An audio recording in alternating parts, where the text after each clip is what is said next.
వాస్తవంగా ఈరోజు నా అదృష్టంగా భావిస్తున్నా. ఎందుకంటే పోటీ సభ్యులున్న పార్టీకి ఒక వర్కింగ్ ప్రెసిడెంట్గా జాతీయ అధ్యక్షులు చంద్రబాబు నాయుడు గారు నన్ను నియమిస్తడం జరిగింది. బాధ్యత అంటారా భారం అంటారా నాకు తెలియదు. సడన్గా మొన్నటి వరకు ఎటుకో పరిగెడుతున్నా. ఈ రోజు అనౌన్స్మెంట్ అయిన తర్వాత కొంచెం బరువు పెరిగినట్టుంది నాకు. అంటే కష్టపడాలి, ఇంకా పని చేయాలి. నేను పడుకోను, మిమ్మల్ని పడుకోను స్వామి. సత్య నాకు తెలుసు, చాలా ప్రిపేర్ అవుతా, చాలా సిస్టమేటిక్ గా పనిచేస్తా. పార్టీలో కూడా మార్పులు రావాలని బలంగా నమ్మేది. కంటిన్యూస్ గా మార్పు అనేది ఉంటేనే మనకు కూడా ఉత్సాహం ఉంటుంది. నేను మా టీంకి ఒకటి చెప్తా, నిన్న చేసింది నేను మళ్ళీ రిపీట్ చేయను. ఈ రోజు చేసింది రేపు నేను రిపీట్ చేయను. వేరే ప్రోగ్రామ్కి వెళ్ళి కొత్తదని తీసుకురాలి. నాకు కూడా ఒక ఎనర్జీ వస్తుంది.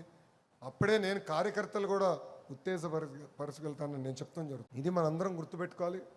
ఈరోజు నిజంగా నా అదృష్టమైన రోజు. అది కూడా పవిత్రమైన భూమి చంద్రగిరికి వచ్చినప్పుడు నాకు అవకాశం జాతీయ అధ్యక్షులు వారు ఇచ్చారు. పనిచేస్తా, కష్టపడతా. ఎప్పుడు కార్యకర్తలకి నేను మా టీం మొత్తం అందుబాటులో ఉంటుంది. ఒకటి కాదు, రెండు కాదు, 100 సార్లు మనం కలవాలి. మన సమస్య పరిష్కారం అయ్యే వరకు వదిలిపెట్టకూడదు. అంతేగాని అలిగే మట్టుకు ఇంట్లో పడుకుంటే నేనే వస్తాను, మీ లోకేష్ వస్తాడు, మిమ్మల్ని ఇంటి నుంచి బయటికి తీసుకొచ్చి పని చేపిస్తాడని ఈ సభాముఖం మీ అందరు తెలుపుకుంటూ, నాకింత అద్భుతమైన అవకాశం ఇచ్చిన తెలుగుదేశం పార్టీ కార్యకర్తలందరికీ పేరు పేరున నా ఉదయపూర్వక ధన్యవాదాలు తెలుపుకుంటూ